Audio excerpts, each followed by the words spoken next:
میرے مولا نے جب مدینے سے قدم باہر نکالا، سب سے پہلے چیز جو کلیئر کی وہ اپنا مقصد تھا۔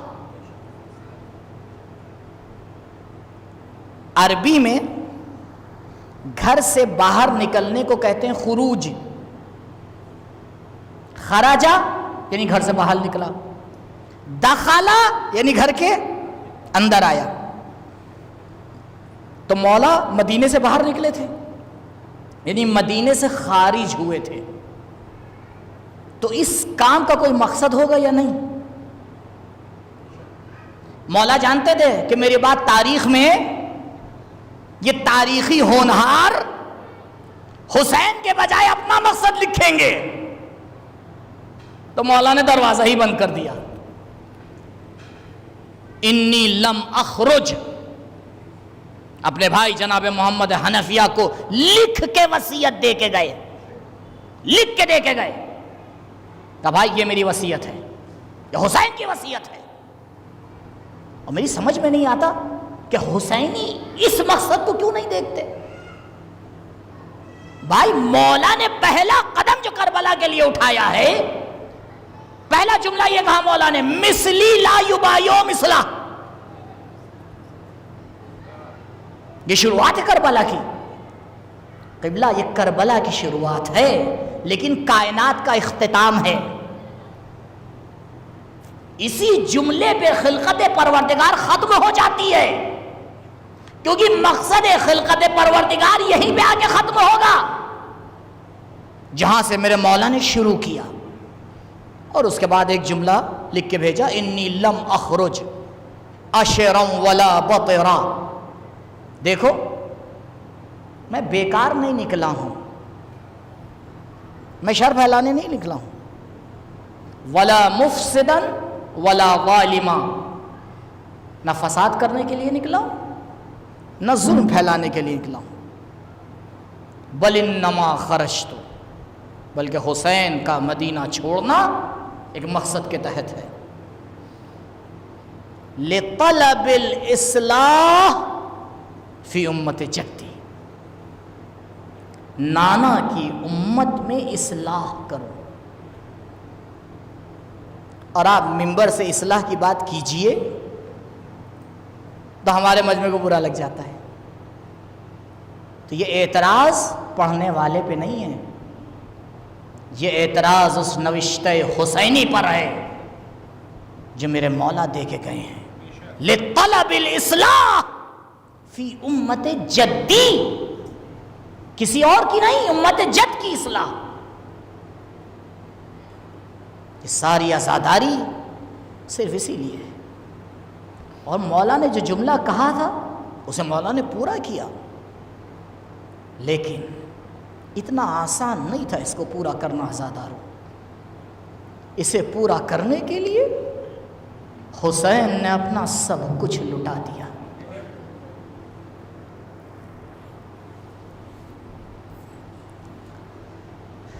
آپ میں سے بہت سے لوگ ایسے ہیں کہ جو پچھلے سال بھی اسی فرش عزا پہ تھے۔ ذرا ایک لمحے کے لیے تصور کیجئے،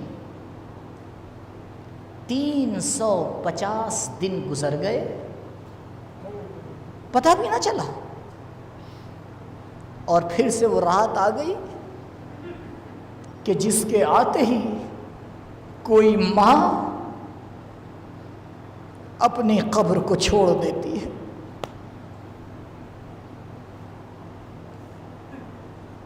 امام رضا علیہ السلام فرماتے ہیں، جب محرم کا چاند نمودار ہوتا تھا تو کوئی میرے بابا کو مسکراتے ہوئے نہیں دیکھتا تھا،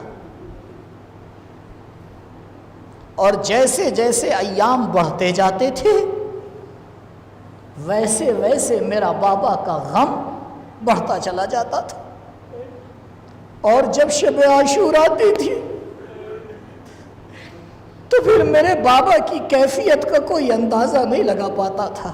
اے حسینیوں، اے علی کے ماننے والوں، اے حسین کے اوپر جان نثار کرنے والوں، کم سے کم اس عشرہ محرم میں آ کر یہ نیت کر لو کہ 10 دن اس سیرت کے اوپر عمل کر لیں گے، جتنا ممکن ہوگا اپنے ہونٹوں کو ہنسی سے روک لیں گے تاکہ کچھ تو امام کے ساتھ آ کر ہمراہی کر سکے، کل مولا سے ایک جملہ کہہ سکے، مولا ارے جو غم آپ برداشت کر رہے ہیں اسے تو ہم سمجھ بھی نہیں سکتے ہیں، ہاں بس ظاہر میں آپ کا ساتھ دینے کی کوشش کر رہے ہیں۔ آزادارو، ہر چاند جب نکلتا ہے عرب اسے استحلال کہتا ہے۔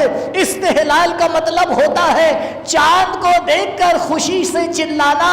جب بچے چاند کو دیکھتے ہیں تو پھر خوش ہو جاتے ہیں، دوڑ دوڑ کے اپنے گھر والوں کو خبر دیتے ہیں، اماں چاند نظر آ گیا ہے، بابا جان چاند نظر آ گیا ہے، بڑی خوشی کا اظہار کرتے ہیں۔ لیکن میں ہاتھ جوڑ کے کہوں گا بچوں، ارے جب محرم کا چاند دیکھنا تو کبھی بھی خوشی کا اظہار نہ کرنا، کیونکہ یہ چاند اپنے ساتھ خون کا پیغام لے کے آتا ہے۔ ارے یہ چاند آ کے بتاتا ہے کسی بہن سے اس کا بھائی بچھڑنے والا ہے، ارے کسی ماں کی گود آ کے برباد ہونے والی ہے، ارے کوئی چچا اور بھتیجے ہیں جن میں جدائی ہونے والی ہے۔ یہ چاند یہ بھی بتاتا ہے کہ ایک بچی ہے جو اپنے بابا کے سینے پہ سوتی ہے، کچھ دنوں کے بعد یہ بچی تو ہوگی لیکن بابا کا سینہ نہ ملے گا۔ حاضادارو، بڑا قیامت کا ہے یہ چاند، یہ محرم کا چاند عجیب چاند ہوتا ہے۔ بعض علماء فرماتے ہیں کہ ہم بغیر چاند کو دیکھے ہوئے سمجھ جاتے ہیں کہ مہینہ بدلا یا نہیں۔ اللہ اکبر۔ سید ابن طاووس علیہ الرحمہ فرماتے ہیں کہ میں ایسے انسان کو جانتا ہوں جو خود بخود سمجھ جاتا ہے کہ مہینہ چینج ہوا یا نہیں ہوا۔ اس کا کیا مطلب ہے؟ ارے اس کا مطلب یہ ہے کہ فقط ظاہری طور پر عزاداری نہیں ہوتی ہے، جب محرم کا چاند نکلتا ہے فضائیں غمبار ہو جاتی ہیں۔ کچھ خاص دل ہیں جو اس فضا کی سنگینی کو سمجھتے ہیں۔ ہاں، ارے کچھ مائیں سمجھنے لگتی ہے، کچھ بیویاں سمجھنے لگتی ہے کہ یہ چاند کیا پیغام لے کے آ رہا ہے۔ ارے اس کا ایک عجب پیغام ہے۔